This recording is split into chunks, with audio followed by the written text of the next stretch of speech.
You're listening to BQN. Assimilate the audio.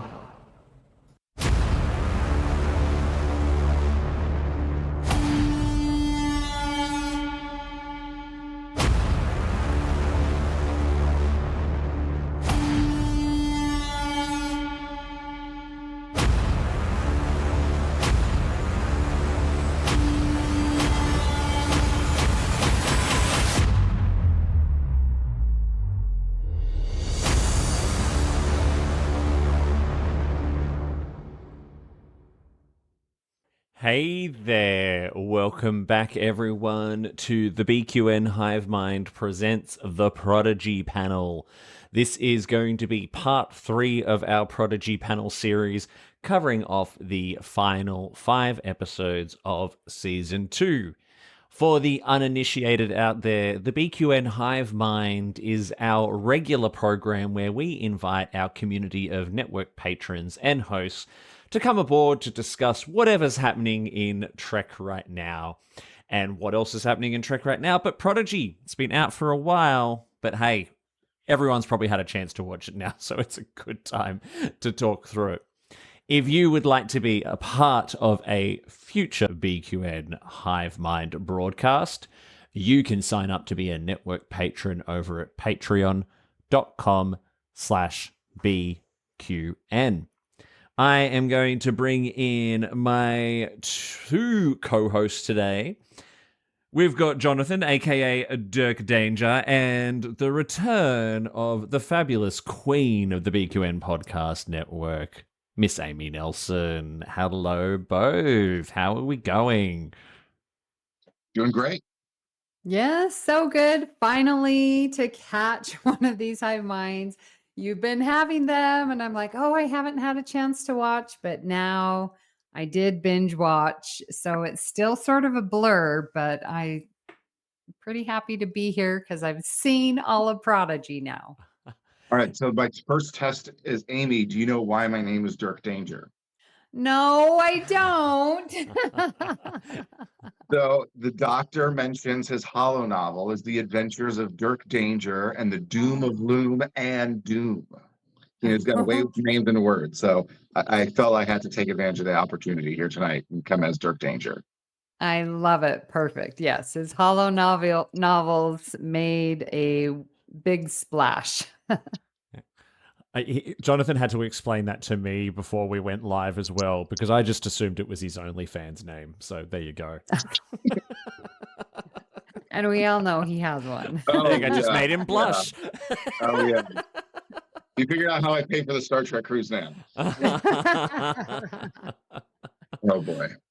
So, Amy, what did you think of season 2? Because it's been a whirlwind. It really has been. And I was very hesitant to start Prodigy. And I'm not sure if it was because I didn't have the pressure of, talking about it each week, because it was just all dumped. And I was sort of being stubborn, like, why would you do that? I want to, get it week by week so I have time to process. So it just seemed very difficult to get going. But then once I got going, it was a lovely, nice little bite size of story. Like, here's the one with Chakotay. Here's the one of getting this other. Like, they were just little bites. And then we get the big, ending, which is great. I loved how it ended. So I was expecting something more, I guess, along the line of Discovery, where it's just building all one big story. Yep. This one just seemed, smaller. It was hard on us as fans having it all dropped at the one time like this. And we've talked about this on the last 2 panels as well. But Jonathan, are you for or against the dropping it all in one go? Well, let's start off with the fact that we've never gotten Star Trek like this ever before, right? Yeah. Unless you were new to Star Trek, coming into it, as many people did during the pandemic and afterwards, and having that ability. This is the first time we've ever had Star Trek dropped, 10, 20 episodes at a time on us. And I do actually like having the ability to watch multiple episodes at a time, particularly when they are shorter episodes like Prodigy is. 'Cause I feel like you can get more of the story arc. I will say that this show shows a evolution of Star Trek over the time. It's gotten very cinematic in like the style of Discovery. There's a point at when I like made a note here. I'm like, this is Discovery and Lower Decks and the Matrix combined into one. Is what I felt like what we got in a lot of the season, and I thought it was really well done. The story comes full circle in a way we don't, normally get, especially with things kind of up in the air. Makes me wonder again, like, do they now write just assuming every season you write is probably maybe going to be your last and you hope that you'll get extended for another, or was there something else that they knew behind it? And at one point I wrote down, I'm like, I feel like this is the storyline I didn't know I needed. It does a beautiful job of tying everything together in a way that I don't know that any other Star Trek maybe does quite so elegantly.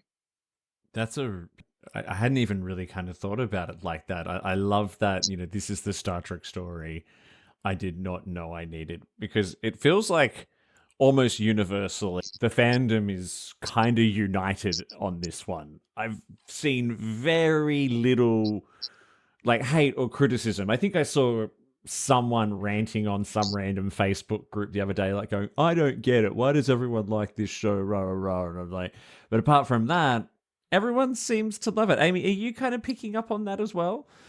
Yeah, I was just thinking, I feel like those who wanted to watch it did and enjoyed it, and those that didn't want to watch it didn't, and they're not saying anything negative, which normally we're used to all of the naysayers, whether they've seen it or not, Discovery haters, right? But with Prodigy, there seems to be this level of respect where it's like, well, I'm not going to say anything bad about it because I haven't seen it and I'm okay not seeing it.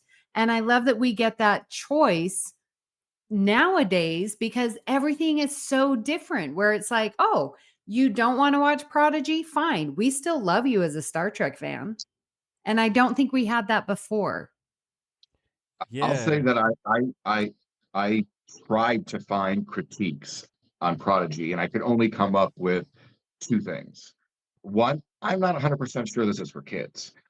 Some of these storylines and everything that's going on, I'm like, I'm not sure that children will follow. I have no problem with children watching it. I think it's great morals and values, and hopefully they'd be able to follow on. But there's a lot of detailed oriented things, and certainly like there's a lot of Easter eggs that unless you're a hardcore Star Trek fan, you're going to miss out on. That I feel like that's one of the things they copy from Lower Decks is that they weave these things together so well, and small little things like even just hearing like there's a Ensign Tarsus, and I'm like, man, they pulled that name from TNG. I wonder if they were supposed to know about a backstory there and everything. The only other critique is I feel like there's some inconsistent animation. It looks great and amazing. The ships, many of the characters look amazing, and then there's a handful of characters that you're like, what happened here?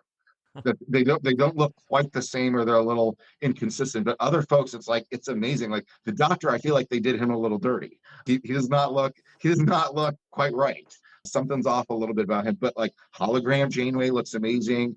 Admiral Janeway looks amazing. They do a good job of like an older Chakotay. The animation's amazing. There's just a few things that it's like a little inconsistent on the individuals that makes you wonder what happened there. But like that's all I could come up with, because like every story is really well written. The script is done to even show specific phrases to make sure you are understanding and tied back into a specific episode if you are that hardcore fan. Like Wesley Crusher at one point says space, time, thought. That's word for word from the TNG episode. Yeah. Do you think that they made the entry point a little bit too steep for kids? Because it was, I can remember when they first announced it and Kate Mulgrew was announced as being on it. I saw a panel with her where she's like, oh, how wonderful to be able to bring young people into this universe with these values and ideals. I've been wondering, and I wonder what either of you might think of this. Have they kind of gone for that almost like that, Disney Pixar kind of model where they make it for kids, but they include references so the adults can sit comfortably alongside and watch? Or is the balance a little just more geared to the older fans there? Amy, what do you think? Yeah, in listening to you talk, I'm thinking, okay, well, I was introducing this to my nieces, and Murph got the youngest one, like, oh, it's so cute, da da da. And then my oldest one was able to understand the complexities of the storyline. And then I'm loving it because I'm getting the deep cuts and, oh, this is a tie in to Voyager and TNG and stuff like that. So, I feel that it is very well written to cover the spectrum of ages. Mm. I yeah. Jonathan, what about you? Yeah, I think that's really well said. It is, at first I would say maybe it's written more for adults, but I'm understanding more of it than maybe, a kid would. And Pixar, I guess, would be a good example of this. They would do a lot of, it's mainly for kids, but then have adult references. If Amy's watching this with younger kids and they're following and enjoying it, then, they're obviously doing something right. I guess from my background and knowledge, I'm focusing more on all the different intricacies and tie-ins and the storyline in maybe a way that a kid isn't, but it's written so well that makes me think like this is not just for kids. There's definitely a change somewhere in the middle, like season 2, where I feel like the stories become a little bit more serious. Like the first episode here for the episode, what we're talking about, what is it, Ascension, I think is what it's called. Mm-hmm. That story of Z's self-sacrifice and like turning old, and like Lower Decks did a thing where they got older, but it was fun and lighthearted. This was painful and serious and dramatic, and I literally wrote down, like, I'm like, this is for kids. I mean, I'm sure they enjoy a lot of this, but like, man, this is some serious stuff right now. Yeah, and there was some terrifying kind of themes in it, like and their names have just jumped out of my head. The big scary monsters that came to eat dying timelines. The Loom. The Oh Loom. yeah, the Yeah, loom. they The were Loom. I was terrified. Yes. They were scary. These things were just like ripping people out of time quite aggressively. Agreed. Yeah. Yeah, it's interesting, and I wonder if they just there's a few things that have maybe missed the mark in terms of this being a television for children, in the sense as well. Well, if I think that they were hoping as well that they could use a show geared more for a younger audience to also generate more revenue from merchandise, which they never made, right? Like, I think like maybe one Murph plushie kind of came out somewhere that at like a Comic Con exclusive, but there could have been Protostar like toys and action figures. They pumped out one really mediocre video game during the first season, but they could have made so much money off marketing it. I mean, the diehard fans would have been snapping all that stuff up. So I don't know. I feel like maybe there was just a few missed opportunities there that could have made this a little bit more palatable for good old Paramount from a financial perspective. Well, I'll add on to that to say that I think it actually kind of shows the recurring Star Trek problem they have, right? So if you look up to see what Star Trek is worth, the amounts vary greatly, but I see somewhere around like $1 billion. That contract that they sold for tells me like Star Trek is arguably the largest part of their portfolio. The Star Trek problem is that they've never really figured out how to market and monetize Star Trek. And I feel like it's because the people running the company often don't get why fans really like Star Trek. That's why these conventions do well and pop up, because those are more geared towards the fan. They constantly missed out on these what we would consider low-hanging fruit opportunities for things that we would say, here, take my money, let me buy this, and they'll come out with that maybe 5-7 years after someone else in another market has done a version of this. And they issued then a cease and desist order to them, and now they're the only ones making this other version that they finally get around to. I think it just kind of goes on to show that they've never really fully understood how to market Star Trek to the general audience, and that Star Trek's been more of a thing that sells itself to those who are into it. Yeah. It's interesting, and Amy, I think you'll probably resonate with this a little bit, having just attended STLV. Star Trek is not so much the action figure collectible. I mean, that element is there, but that's kind of what how Star Wars makes its money. Star Trek is a community and a global one at that, right? Like I'm sure there are, Star Wars has got that element too, but it's different for Star Trek. Like we are networks of online podcasters and we go to conventions together and we have this huge global Trek family. And I wonder is that why is that the secret sauce that Paramount just doesn't quite get? What do you think? Right. And well, I think that they are relying on this and maybe subconsciously that Star Trek fans will always be there because that's how amazing the show is. Like it's self generating. And, because we're showing it to our kids and they're coming up with shows like Prodigy, that it's this continual engine of, looking to the future and having this hope that, regenerates. And so I think they take advantage of it. And it's like, well, we don't need to come out with a action figure. We don't need to support any of the fans or give them what they want there because they're always going to be there. And I feel that's sometimes just a little painful, especially like when they make more of a big deal of San Diego Comic-Con instead of STLV. That still is like an issue where it's like, this is a dedicated convention, but yet all the news, all the, big aha moments and dropping of previews happens at San Diego Comic-Con. Yeah, well, because I mean, there's a bit of a dirty done then when you've ripped the license off of STLV too, right? Because we Right. did kind of used to get announcement there. Picard got announced there, but Yes. anyway, we've got a whole panel next week where we Yeah. can dive into that. Jonathan, interesting. So Sam in the chat said he just Googled the estimated value of the franchise to be somewhere in the order of 10.7 billion. Oh, Which is almost 6 billion more than what Disney paid for Lucasfilm. wow. Yeah. Which I mean, and look at how Disney's milked that dry. But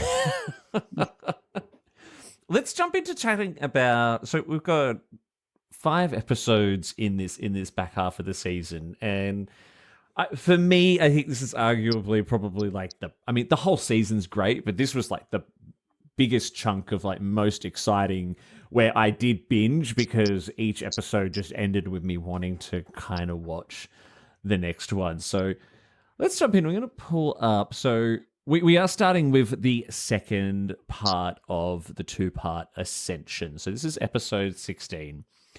Now, I think the biggest thing we have here is this is the conclusion of the big battle with Essensia's giant ship, which I think had a name which escapes me at the moment. But we also found out about how she was using time as a weapon. She's got Wesley captured, so she's harvesting what they kind of call traveler tech. And then we've also got the big conclusion here as well, which was Zero's sacrifice of their corporeal body in order to save everyone. Jonathan, I'll start with you. What were your memories of this episode, and what stood out for you in Ascension? I thought it was brilliantly written. I mean, I know I joked earlier about that being like a really rough scene, but it was like emotional and really well done. And again, something you wouldn't necessarily expect from like a show in theory geared towards kids. It had everything to do with the ideals of Star Trek of the needs of the many outweighing the needs of the few and being willing to self-sacrifice to help your friends and family. It was painful. It was painful but beautiful at the same time. Like the way they lead up to it, it's clear that that's going to happen. And I guess you kind of know at some point he's going to lose his corporeal body. But the way they did it, I thought was just a very epic moment, and well deserved of their character. Yeah, you're right, and it's almost alluded to from the moment that Zero gets this corporeal body that it is limited. It cannot be repaired. This is a one-off for you. I initially was a little bit like, oh, I don't know how I feel about this change in the character. And then I became really excited about it. And then I felt like a deep sense of loss because it got taken away from us so quickly. Amy, did you think we were going to get more time with Zero in this form?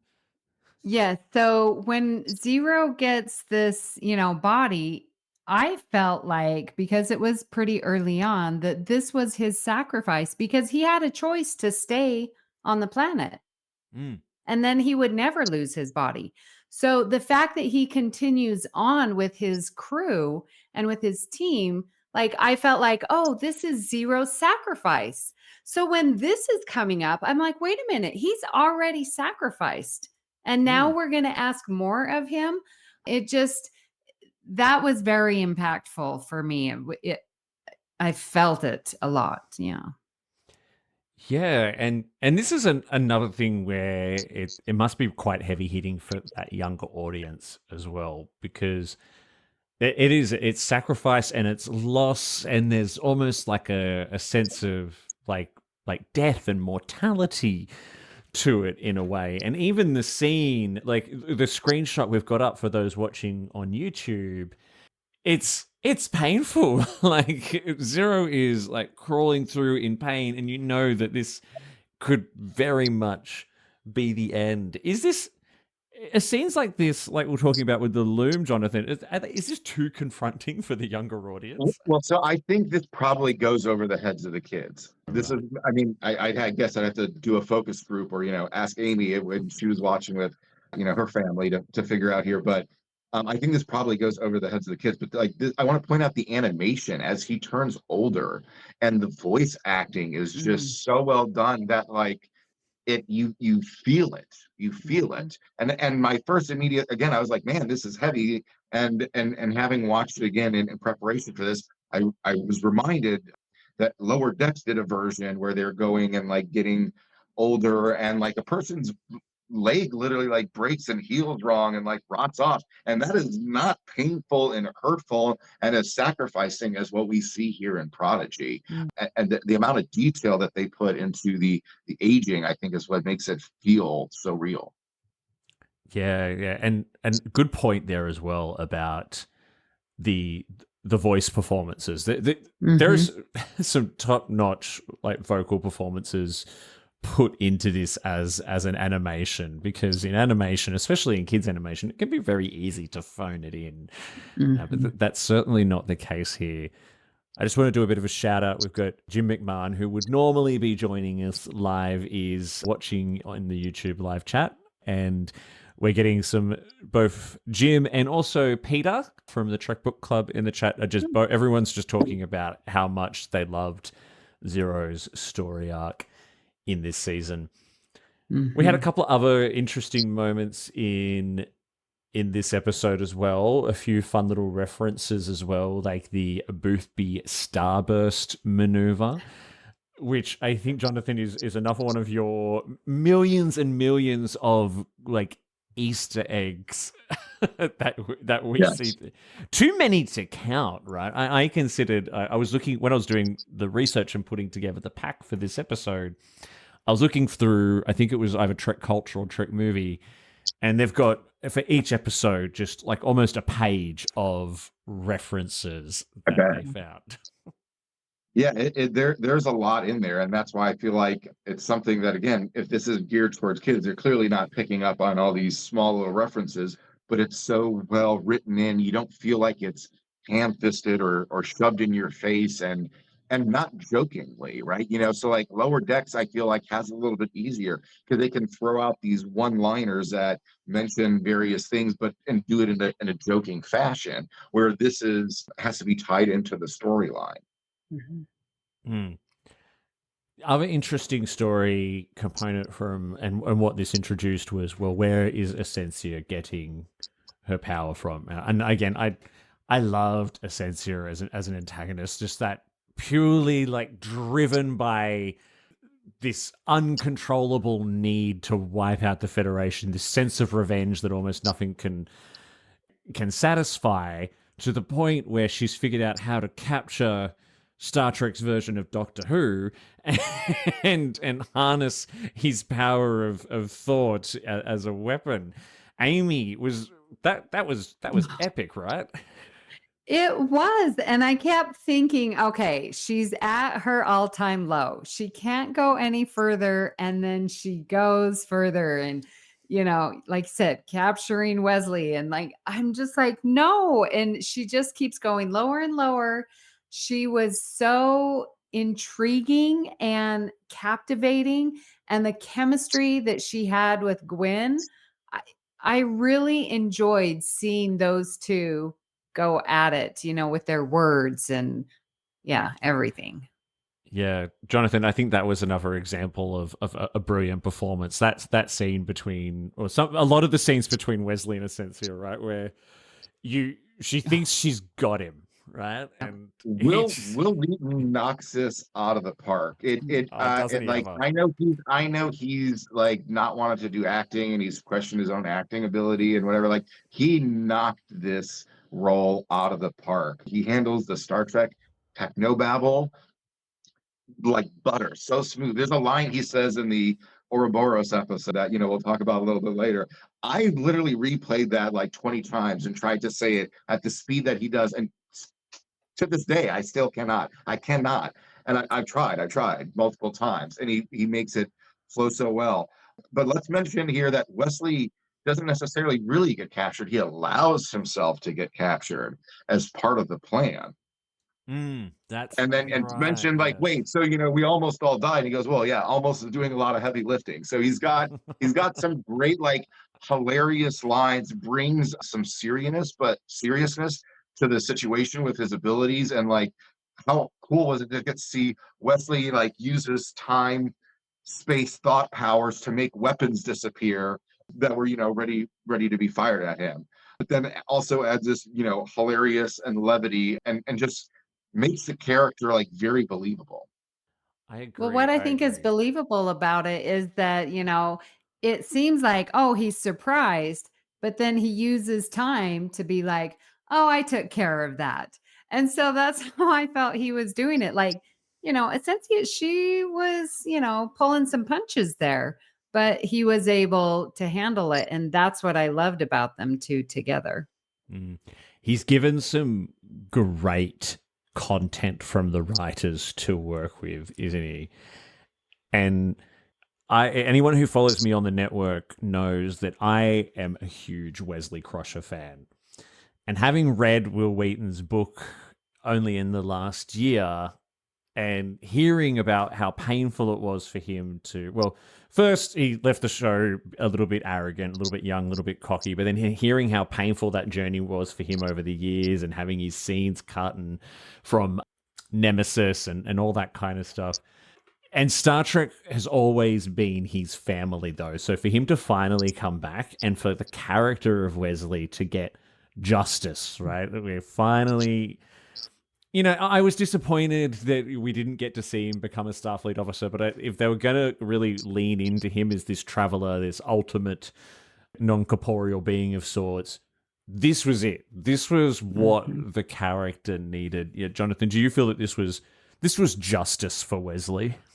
Yeah, this is definitely a combination of like Voyager's season 7.5 and then the Wesley Crusher story. And I loved it. Everyone had said for a long time we need more, Wesley Crusher story. We need to figure out what's going on there. They've opened up this door that anything's possible. And then all we got was this quick little scene in Picard that frankly left us with more questions than answers.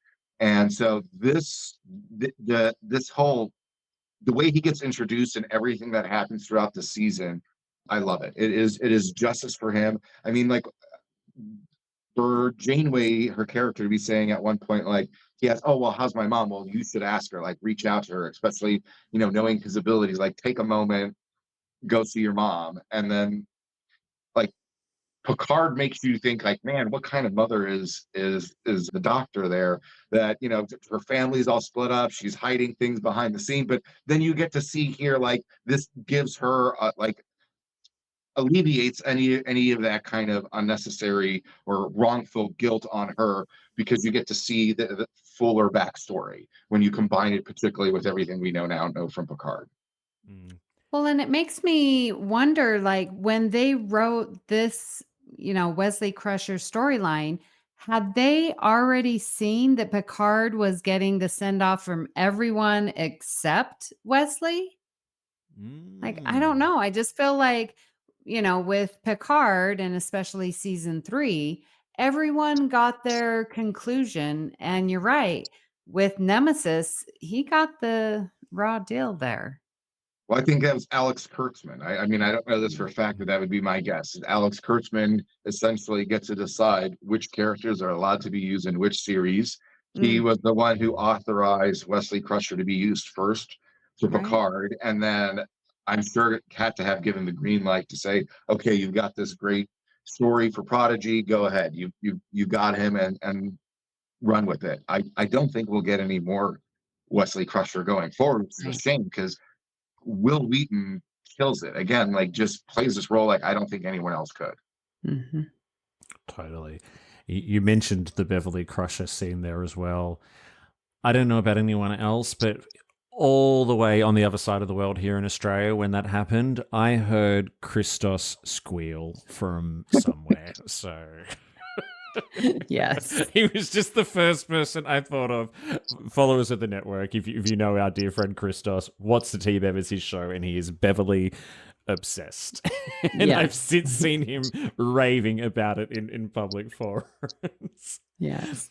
Before we jump onto the next episode, Jim has just jumped on my earlier comment about Wesley being Star Trek's Doctor Who and just says he would love to see a version of Wesley traveling around in the TARDIS having adventures.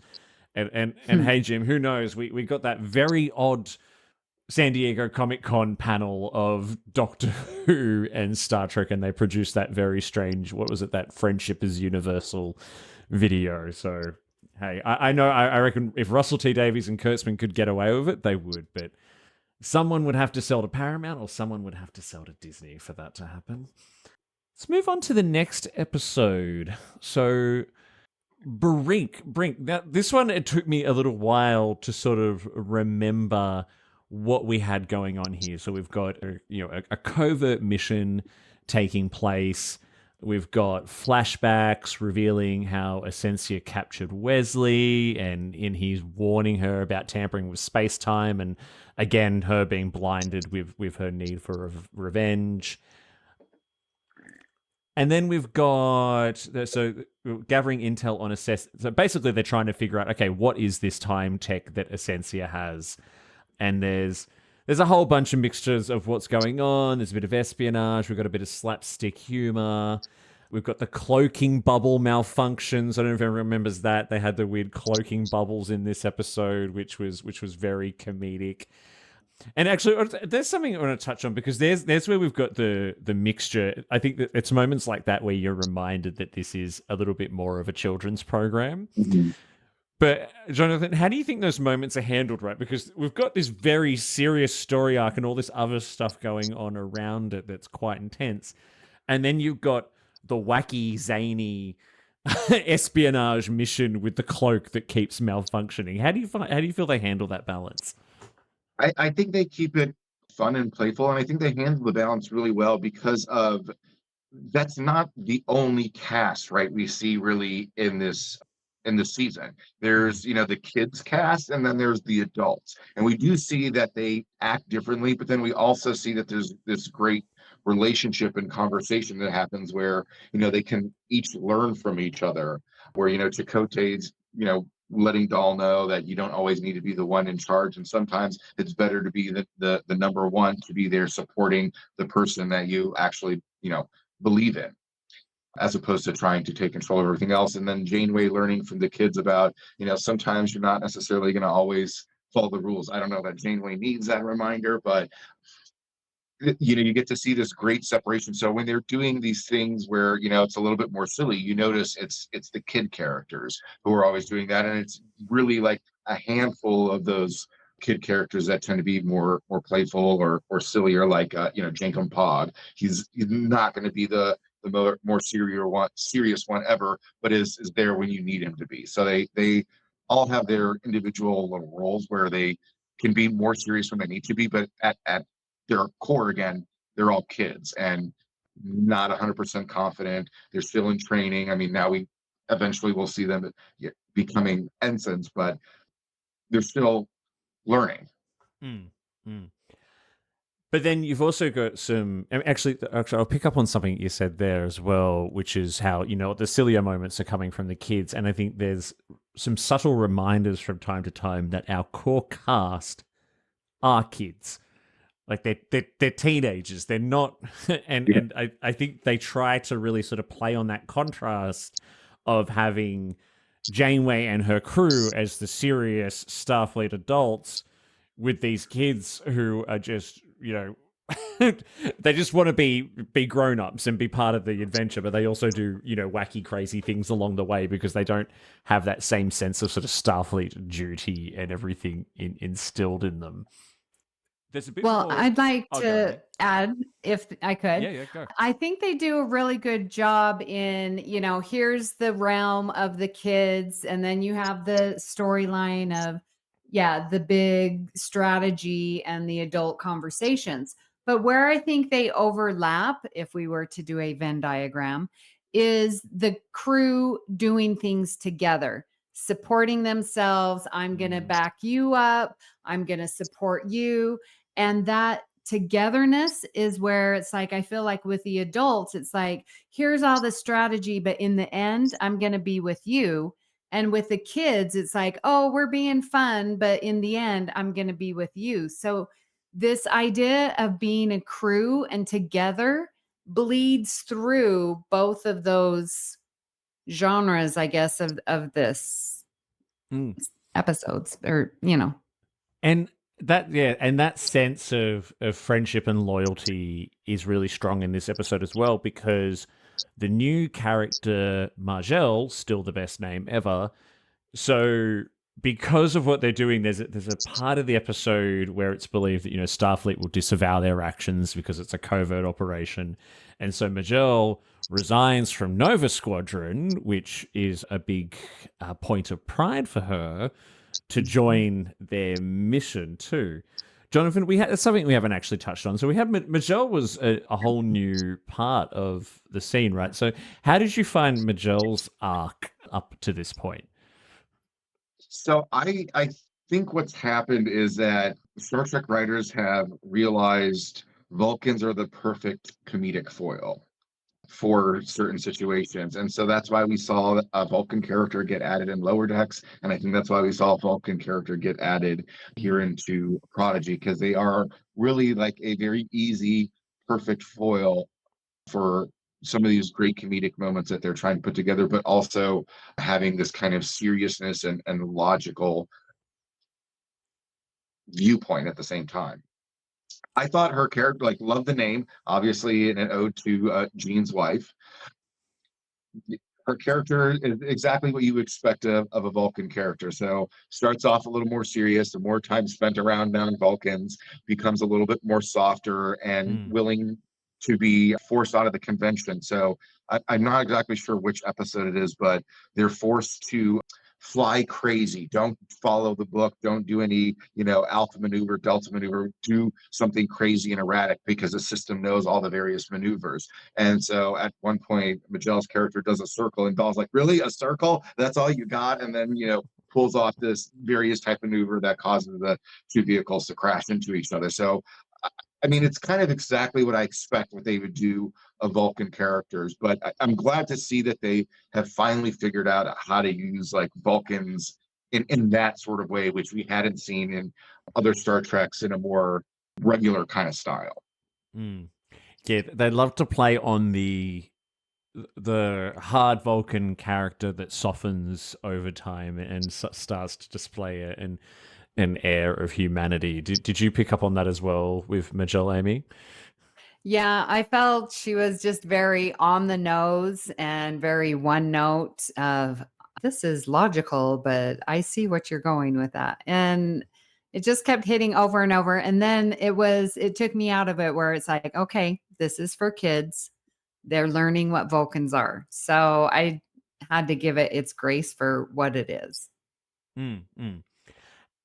And so there's actually there's two missions really going on in this episode as well. So you've got Gwyn's group with the sort of comedic slapstick covert operation going on to get information, and then you've also, I think, got the rescue of, is it Gwyn's father, happening in this as well. So the younger version of him, who has, you know, even though we saw him as kind of the big bad in the first season, he's a much lighter, more gentle version of himself in this season as well.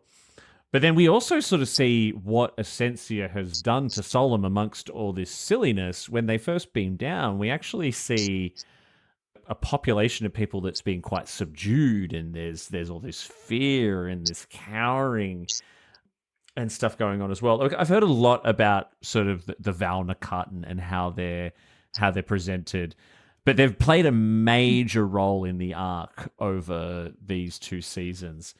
Jonathan, what are your thoughts on the Valnacut as a civilization, as a species, and how they've kind of played a pivotal role throughout these two seasons? So I think it's a great new species to introduce, right? We don't see them in any other Star Trek. It's the first time we're introduced to the species.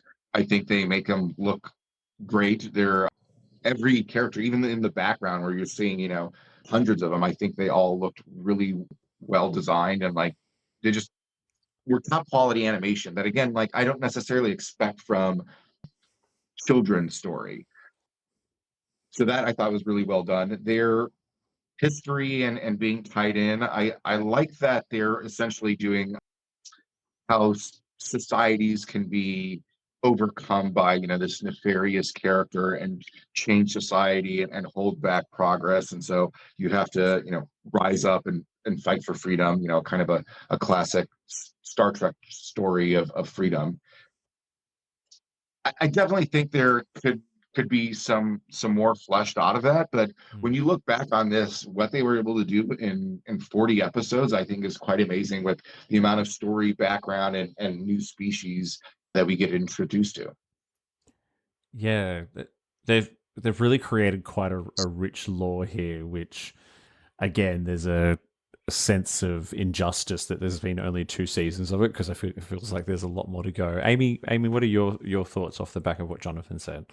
Yeah, I feel like because of the time travelness of the series, we're sort of getting to see two Valnacots, where one is we're going to destroy the Federation because they, tried to wipe us out and blah, blah, blah. Or one where, the father now is like, well, we can work with the Federation and not be destroyed. So we're getting these two perspectives, and I'm not quite sure which one we want to believe, but that only enriches, the storytelling and which path. It's a choice. And we see that with Essentia and with the father. One final thing that we get a hint of in the episode Brink is Gwyn in a more commanding leadership position as well. This is the first time where and I think there's actually a line from Dal in this episode where you see Dal sort of moving back. He's less like, I'm the captain, I'm the one in charge. And Gwyn is quite clearly providing a little bit more leadership in this, which is something which comes to fruition towards the end. Let's jump over to the next episode. So Touches of Grey, which is the penultimate episode, if you will, before Ouroboros, which is the 2-part season finale. Now, there's a lot of focus on Admiral Janeway in this episode. And there is a little, I think there's a little bit of a rescue mission going on, if memory serves me correctly here as well. So they're going into Solom's the Waste. Janeway and the Doctor engage Essentia directly, while Wesley and Chakotay work on freeing the prisoners. I'm trying to remember which ones were the prisoners. It's all merged into one. I should have put more detail onto these slides. Well, the kids end up getting captured. Yes, I had a feeling it must have been them. Yes. But this was very interesting to sort of see that they were captured, and we got to see a little bit more of the adults in this episode. So, Jonathan, how did you find when we kind of switched perspectives a little bit? Because there was often a bit of A plot, B plot, C plot kind of stuff going on between the adult crew of the Voyager and then what's going on with our core cast of heroes. I loved this. I mean, there was actually at one point where I was watching, I'm like, wait, this is still Prodigy I'm watching, right? Like, what happened to the kids? The kids are like, oh yeah, there is a good sequence of time that goes beyond where you don't see the kids involved. And let's just talk quickly for a moment about the name of this episode. The title of this episode, I think, is brilliantly done. So it has multiple meanings, to me at least. Touch of gray, an allusion to that they're all older.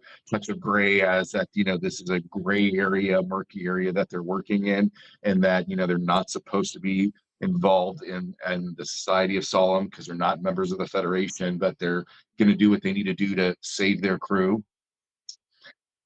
I love it. I love everything about this episode. I think this is where I feel like, oh, we're getting our season 7.5 of Voyager. The only missing part is I'm like, man, if we could have got a little, Garrett Wang or someone else from the Voyager crew that we hadn't seen brought back otherwise. So like Harry Kim's character, that would have been great. We saw Tom Paris in Lower Deck, so I feel like we got a little something out of that. It was really just great to see like the Voyager, I don't want to say top tier cast. That's not the appropriate way to say, but just see Captain Janeway, the Doctor, and Chakotay together, and then also the interactions with Wesley Crusher and Captain or Admiral Janeway, I should say. Their interactions, we never had seen them interact ever before, but it was nice to see that the way they interact, that they clearly know each other more than just know of each other. They actually know each other and are familiar with each other.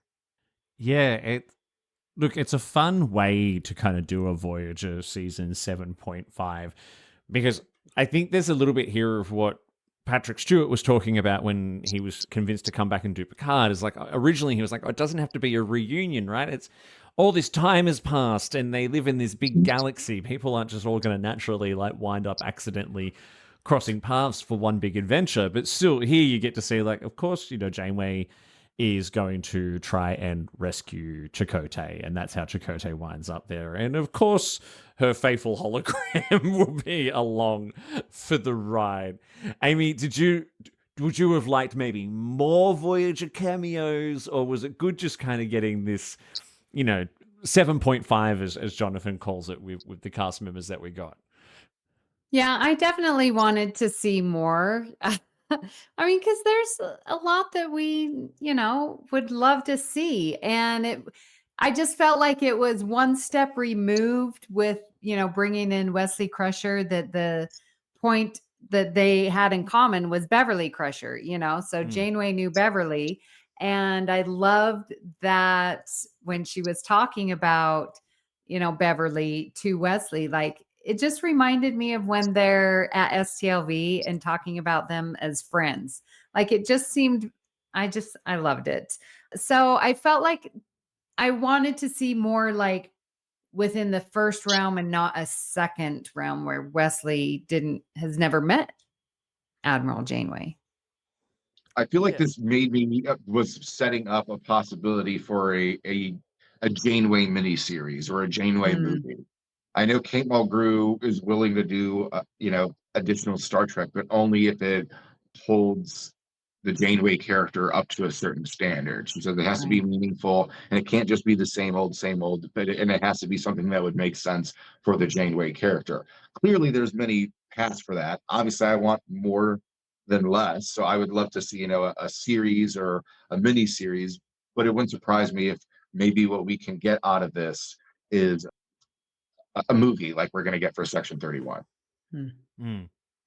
Which I would totally be here for. Yeah, I mean, the more I can get, the happier I am. Yeah. So I'm touching on a couple of the other character moments that come through this, because this is it's not really kind of a standalone episode. I don't think there's any standalone episodes in this final part. This kind of contains stories, but all the characters are getting their development.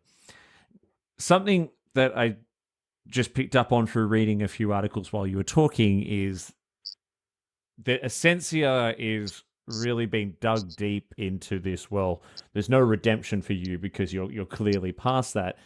But there's an interesting thing, because they play so much with time travel and timelines in this season. There's a bit of redemption that comes through this in terms of Essentia's younger self in this.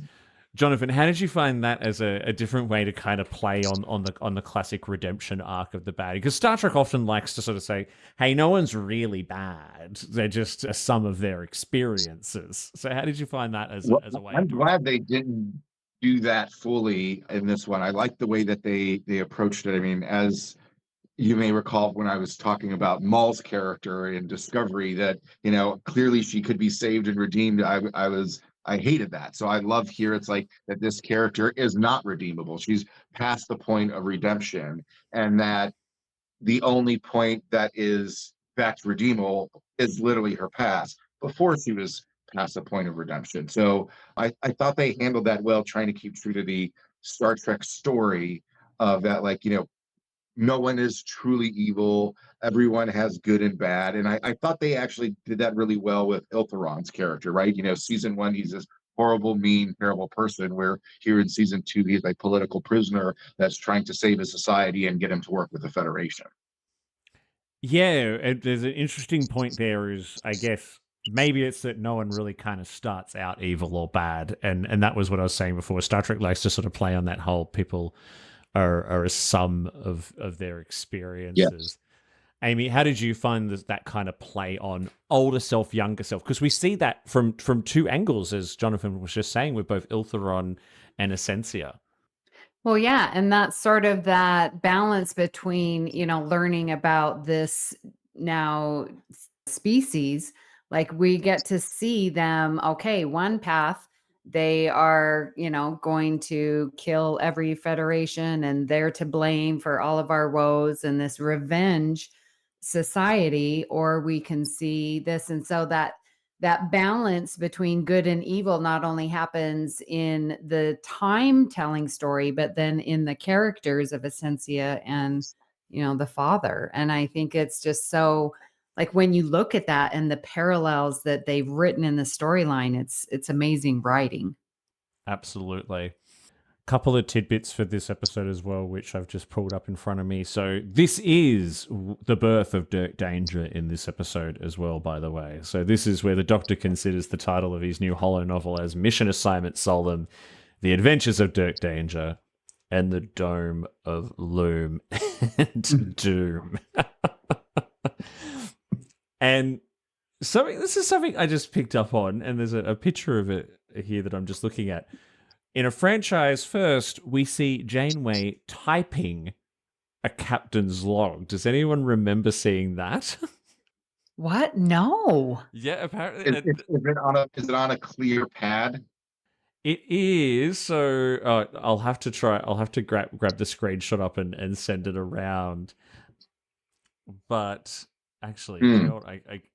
That's all right. She's literally typing it into a laptop. Let me just actually see if I can pull that up. Actually, I can. Wait there 2 seconds. Wow. Well, it wouldn't be the first time Janeway has manually written a log. After her encounter with the Borg, she made a specific point of writing her log on paper. Yeah. So this is a Trek movie recap of the episode. And there she is, like, with her MacBook Pro open, 24th century edition, typing a captain's log. How very, very bizarre. It's funny the things you blink and miss sometimes in this show. And I think that speaks to how rewatchable it is too. Like, every time I sit down and do research to do this panel, I'm like, geez, I need to go back and watch that episode again, because I feel like I missed 1,000,001 different things. Something else they say here as well I found funny was that Chakotay brings Janeway her old USS Voyager badge, but in episode 205 we saw that she already had it in her collection. Perhaps he regifted her her own badge. So unfortunately, yeah, for as tight as the writing is, you're always going to get those little oddities in continuity here and there. Well, that could be the badge from the other timeline, right? Mm. It could be. It could be. Where he was, set aside. So I don't know. Yeah, and they actually there's I can't remember what episode it is, but they actually make a little bit of a joke about the different styles of comm badges. Because doesn't Chakotay, when he puts that badge on, makes reference to the fact the first time they ever saw it was when future Janeway came back in Endgame. I can't remember where that was, but he does make a reference to it. Hey, do you remember the first time we saw this when your future self was wearing it? Amy, do you remember that? It sounds familiar, yes, but I Yeah. can't pinpoint it. Yeah. So it was there. It was there. Yeah. Well, and I like the one-off line that they use to justify why there are all the different badges, right? So Jellicoe says, we can't even afford to upgrade half the badges of the fleet. I'm thinking like, man, how bad are things if you can't use your replicators for new badges? I mean, it's either that or it's uniforms, which they're constantly changing around, but much to cosplayers' delight everywhere. All right, let's jump into Ouroboros or however you pronounce it, parts 1 and 2. I only know, so I know of this name Ouroboros from Red Dwarf. If anyone has ever seen Red Dwarf, there's a Red Dwarf episode named this, where Dave Lister finds out, the main character of Red Dwarf finds out he is his own father. and this is the infinity, it's the snake eating its own tail kind of symbol. And so he was the character of Dave Lister was found in a box with that symbol on it, and then he found out he's his own dad. Do we know what Ouroboros means? I feel like it's a term I've heard, but I can't place it. Yeah, it's like an infinity kind of term. So it's used to describe a symbol of a snake eating its own tail. Okay. And so it very much plays on the very much cause and effect that kind of goes on throughout this whole season. Jonathan, in terms of this as a two-part finale, and we'll sort of look at both episodes as one here, you were saying something very interesting to me before we came on air. Now, it's very much uncertain whether there will be any more Prodigy. It could be more likely and not that there will not be. So not only is this a season finale, but it is a series finale, as you put it to me. So how does this stack up as the latter? I think they did, again, a very amazing, job on writing and putting this together to the point where it makes me wonder, like, did they know that this was going to be the final season? Or is this, again, just the new way that they are now writing shows, that they assume that every season could be the last? This two-part episode, obviously it does what Star Trek loves to do. We involve time travel, but they have these wonderful flashbacks and tie-in moments that you would only expect to see in a series finale. And they do it very elegantly and in a way that, like, it made me wish Discovery had picked up a little bit from this. There is no part that makes me feel, man, I wish I got more of this. Man, they left this, too close, or they left this too open. They could have done a little bit more here. Even like, again, then I feel like their attention to detail of putting the kids in this style of uniform when they take off on the ship, so that way it aligns with the Picard timeline, where Picard flashing back, this is the uniform they had right around the times of the attack on Mars colony. Right, yeah, and it's interesting you say that. Was there anything kind of left unsaid or undone. No, not really, right? So it's been positioned as a way like, hey, if there's more of it, we're going to get this great new space adventure with a new crew on a new ship, and that'll be amazing. Otherwise, we've actually been told a very well contained 40 episode story, and it's just dawned on me why we've got Ouroboros as that kind of infinity title for this, because really at the end of the day, the main thing that they were trying to do was get the protostar back to Tars Lamora, back to where it was found at the beginning of season 1, episode 1. Despite everything else going on around, what they needed to do was to do that and fix the timeline, get rid of the loom, set everything back the way it was meant to be. Amy, did you find this as satisfying as we did? Yes, absolutely. My favorite ending episodes is, of course, TNG, All Good Things. And we get that time travel of the past, present, and future.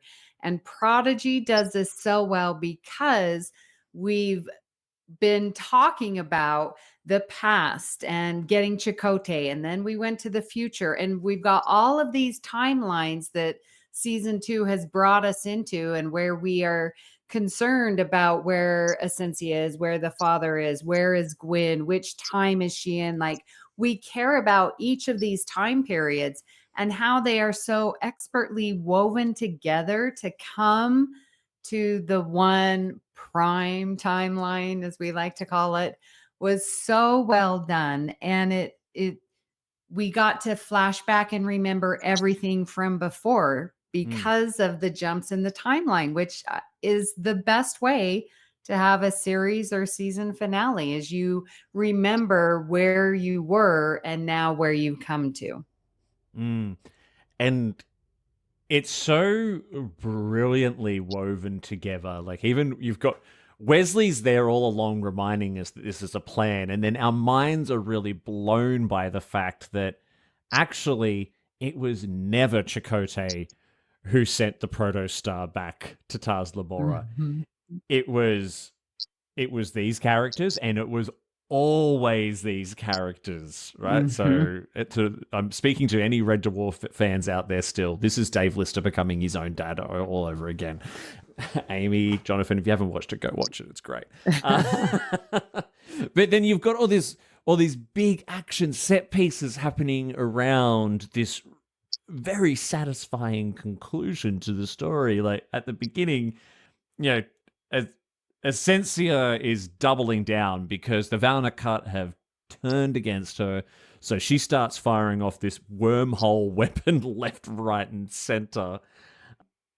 And then still underneath it all, you've got this, you've got the action, plus you've got the really intelligent story happening at the same time. So, Jonathan, I think you've kind of been alluding to that, right? We're talking about how sharp the writing is in this. It's actually, for a kids program, it's very intelligent and it's very smart. And I think it actually treats the younger audience as an intelligent species, which is what some of the best kids shows do, right?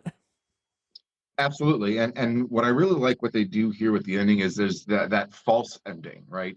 At the middle part of Ouroboros Part 2, where everything's kind of wrapped up and you feel satisfied and I've got a good story and conclusion. And then they throw in the attack on Mars colony and then give you this whole additional story where we get to see Janeway come out, and then they're mentioning about the Romulans not being able to be evacuated, and Janeway objecting to the stopping of that. We're not going to explore anymore where we can't afford it. So this, like, they give you a full satisfying story, and then like, no, we're not done. We got a little bit more for you, and that little bit more they throw in there is really well written. Ties in Prodigy into the Picard and TNG and Voyager timelines and lower decks and even short treks in a way that I didn't know you could do that with just a couple few minutes and a little bit of animation. Exactly how I felt. Exactly. Yeah.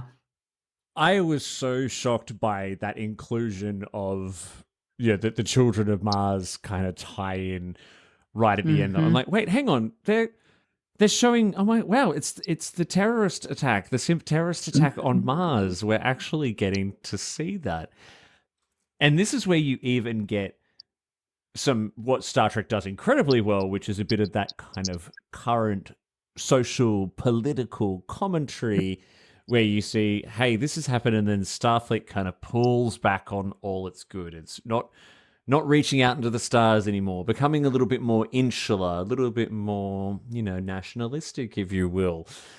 Amy, did you pick up on some of that, parallel commentary to today's world?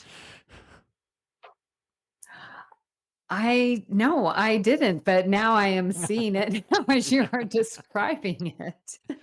I mean, that could just be my interpretation. That, and you feel it. And that's why I feel when I saw this, I'm like, that was a great ending, but oh my goodness, they left us wanting more. And I can be completely satisfied and be good, and we heard Kate Mulgrew, all of them, you fans, you can make it happen. You can save Prodigy. You can give us another season. And here's this little tidbit of hope.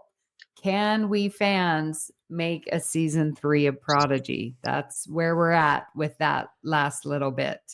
I know. Well, look, if So any... I want to say two things if I can. One about the Valna Cot. I feel like they're in this season 2 story. They're humanity. They're a foil for humanity, right?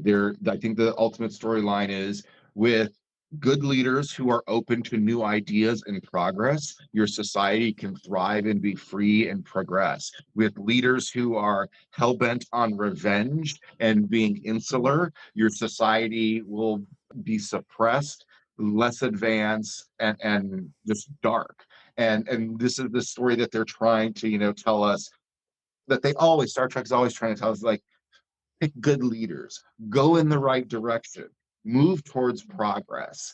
And again, they do it in a way that's not like beating you over the head. So I feel like it's well written in that regard. The other thing, as far as season 3 of Prodigy, I just don't see how that is feasible. And here's partially why, especially with that whole addition of that the additional ending, right? The even more satisfying ending where they do the tie-in with all the other Star Treks and the Mars. That's all Star Trek IP, right? That's all Star Trek intellectual property. They're not going to allow Netflix to take over Star Trek IP and run free and wild with it. If they had left it off as maybe an individual thing, or were maybe to continue like sending the kids off on a ship to go explore somewhere that hasn't been explored, maybe I could see, but then I can't imagine Netflix wanting to even make a show where their hands are super tied. You can't create anything new, can't affect the Star Trek timeline. So their story writing is going to be very handcuffed, right? Where obviously the kind of stories we really want, you're going to be playing around with Star Trek intellectual property, and they set this up to really be tied in with everything else. So it's almost surprising that they even allowed it to be sold to Netflix to begin with. And obviously that was done for financial and tax reasons. But the way everything's done, it's like this is clearly part of Star Trek. They all belong together. I can't see it getting splintered off. I just don't see how that would be possible or even allowed by like Alex Kurtzman, who's the showrunner. Netflix is not gonna go to CBS every time they want to, decisions on their show. The only hope I have, and I totally agree with everything you said, and you and I talked about a little of this before we went to air, Jonathan. The only hope I have is that the pure success of season 2 on Netflix, right? Like it was hitting top 10 ratings on a global scale at times too. Like my only hope is that will drive the right decisions, but I also agree it's from a business point of view, in terms of how fractured everything is at Paramount right now, it's highly unlikely. Yeah. Well, and I took my hope came out of that. If this series does as well as it appears to have done, and the fans love it as much as it appears that they do, that this tell Star Trek, we know you don't want to oversaturate yourself at any given time with Star Trek, but all you're about to have left is Strange New Worlds. Lower Decks is coming to its final season. We will have Academy coming out at some point here. So we'll have information on that. I'm hoping, and obviously the Section 31 movies is done, it's just not yet released. I'm hoping that this will open the door for a Voyager style miniseries, because Prodigy was all Voyager, right? From the beginning through the end. This is a love letter to Voyager in a way that Lower Decks is mostly a love letter to TNG. That's where my hope comes out of this, is that the folks over at CBS will say, hey, there's a lot of interest in this. What can we do out of this? Because obviously all the Voyager actors want what would be in on this and want to get involved. I think it just comes down to what's the story going to be, and for them it's going to be the money and episodes. I'm hoping that they approach it in a somewhat similar way that they did for Picard and or Prodigy. That Prodigy was, all right, the season's going to be 20 episodes. That's not normal these days. They much have shorter episodes. Again, it's animated in a shorter episode, so ultimately kind of works out to 10. But Picard being, all right, we're going to do 3 seasons. We're committing to 3 seasons, and we're going to do X number of episodes at least per season. I would love to see some sort of, commitment or something. Say, all right, we're going to do 20 episodes or 30 episodes of a Voyager / Janeway kind of storyline. One can only hope. One thing I will mention, we are going to have, there is another new show coming, which got announced at San Diego Comic-Con, which is Tawny Newsom's show that she's developing, which is a live-action comedy series. It's almost like some kind of Starfleet reality show. It sounds very odd, but I'm hoping that it'll be titled yet, right? No, I don't think there was a title. No, it's just a project at this point, but it's been greenlit, so there is more unique and different experimental Trek on the way. I just want to wrap up with one thing on this episode, and that is the actual ending, which we get after all the attack on Mars, is we get, all right, well, but we're going to send this younger crew out because we can. And hey, guess what? Gwen's going to be in charge. So, Amy, what did you think of that kind of arc for Gwen and Dal comfortably taking his seat as number 1 next to Captain Gwen? Yeah, when Dal saw the future, he peaked while he was in that temporal thing. I was like, what did he see? What? And it was alluding. So by the time this happened, I was okay with it because I love Captain Dal. I think he's the best, and he's, just over the top, but is learning. I love his arc with it. And then for him to not end up as captain, I thought was just very well written, because I didn't think Gwen was going to take it, but the way that they came together sort of as co-captaincy, because she's going to run by everything to Dal. So it's not her and number 1. It's sort of a them as captain is how I'm reading it. Interesting. Did you get a similar kind of vibe, Jonathan? I leaned more into where he's her Chakotay. And Chakotay has a conversation with him at one point where he says something to the effect of that, like, listen, I was always trying to fight and didn't really know what I was fighting for, or something to that effect. He tells a story until he knew who to fight for, and it was to fight for and alongside Janeway. And I see that of Dal, right? Dal is this rambunctious person who, like, is not really fully confident. I mean, you hear him doubting himself multiple times, or admitting to, like, I think you hear 10 times, like, he hadn't read the temporal mechanics manual. Like, get around and read that, buddy. Obviously, it's very important here.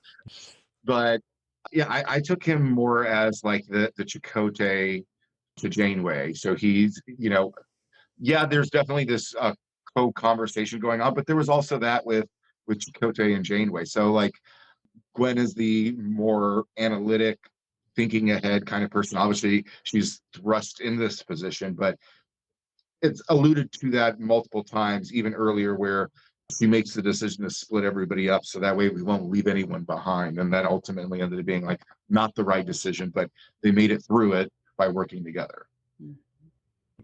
I saw a few parallels to almost the ending of Picard as well, with Captain Seven and First Officer Raffi kind of taking control of the Enterprise G. There's been a lot of interesting little kind of parallels like that throughout all of these, where there's similar kind of stories and characters happening across all the different shows at the same time. All I know is that I will hold out hope, because if we do wind up getting the adventures of Captain Gwen aboard the Protostar, I'm sure it will be amazing, because they can take it in so many interesting places now, because now they are going to be still a young crew who are figuring out who they are in this great big old crazy galaxy, but at the same time they're not going to be on the run. Like, they've got their own ship, they're in command, they can go and have all kinds of crazy, wacky, maybe some more standalone kind of adventures as well. But who knows? Quick round of final thoughts for Prodigy Season 2. Amy, anything that you feel like you haven't been able to express yet? You know, I always say what my favorite Trek is the one that's currently on. And so right now, Prodigy is my favorite. It is so well done. And the writers and the animation and the voice work, like, really seriously. And the story that it's telling of being together, and especially it was just really hit on, you know, you must remain together. And I feel like that's where we can learn and build this Star Trek community, is by remaining together. And Prodigy just reminds me of why I love Star Trek, is because of all of the relationships and friendships that have been built because of this love of this show, and how it just goes deeper. And Prodigy is a beautiful kid show, but it just means so much more to me as a fan. So, Jonathan, what about you? I will second that as well. I think it's, again, a very well done show. It far exceeded my expectations when they said they were going to do a Star Trek show for kids. Again, what they were able to pull off in these 40 episodes is amazing. Again, I'm going to give a huge nod to Will Wheaton. His voice work is amazing. The techno babble rolls off his tongue. I love everything that they did with this series, and it is really about togetherness and community, which it's probably more so than any other Star Trek show. Reinforces that constantly, that this is about everyone together, that it's not one individual. And I guess I'm just looking forward to hear more about the adventures of Dirk Danger. Aren't we all? Yeah, this for me was, and I've talked about this before, it was the show I was least excited about, because there was a while there where it just seemed like we were getting new announcements. There was so much new Trek coming. I was like, oh, I love that they're doing this, and I'll probably watch it, but I was neither here nor there. And then it wound up being this wonderful gift that the show's creators gave to us, that is going to be really, really special to us for many, many years to come, whether it continues or not. And I've loved what I have seen with this, which I was talking about at the beginning of the show, which is the almost uniform love of the series. I'm not seeing hate and divisive comments and people who should just, like, if you don't like it, please just don't watch it and shut the hell up. Yeah. Kind of stuff going on social media. Is it perfect? Of course not. But it's about as close to it as we have gotten in a very long time with Star Trek. So a big thank you to all of them, and a big thank you to both of you for joining the panel today, and for everyone else who's joined our panel series, including Haven, Jim, and Mahendran. That's all we've got time for. Quick whip around. Amy, where can people find you online? Well, you can find me if you listen to a couple of podcasts here on the network, All Good Things and the Union Federation. And in a couple weeks, we will be starting our YouTube channel, The View Screen. So looking forward to that. September 8th, I believe, is when we start going. You can also find me in our Discord group and on our Facebook group, the BQN Collective. Amazing. I'm so excited for the return of the view screen. I never knew I needed like a Star Trek morning show style, like Today Show style. But hey, we've got some good guests coming up. Yes. I've heard. Kelvin's well, maybe that's what Johnny Houston's going to steal your idea. That's what I think. Johnny Houston's going to steal your idea. That'll be the Star Trek show. Folks can find me on Facebook just under my name, Dirk Danger. No, I'm kidding. Jonathan Michael Snow. Yeah, just be careful what happens if you Google Dirk Danger anywhere else. And for me, you can find me across the network. You can find my other show, The Bargain Bin Gamer, spelled Gaymer, on YouTube and Twitch. And my main show, The Trexperts Quiz, which is back for its third season. And we have got our final round of our Prodigy Championship happening next weekend, featuring our current Prodigy champions, Giraffe from Strange New Pod and Ashlyn from the Duros Sisters. So you can find that by searching for the Trexperts Quiz on YouTube or anywhere you get podcasts. That's it for today. The Hive Mind will be back at the same time next week for an STLV recap with our host and patron collective who attended STLV. We've been promised all kinds of photos and videos. It's going to be like a slide night. I don't know if anyone ever used to have slide nights, but we used to have slide nights in Australia when I was a kid. if you ever went on holidays, you came back, you got the slides done, put them up on the big screen. So join in for that, and we'll have more Hive Mind coming up soon. We'll be doing recaps when Lower Decks starts too. So that's it for now. Thanks for joining, everyone. Thanks again, Amy. Thanks again, Dirk. Peace out, live long and prosper. We'll see you next time.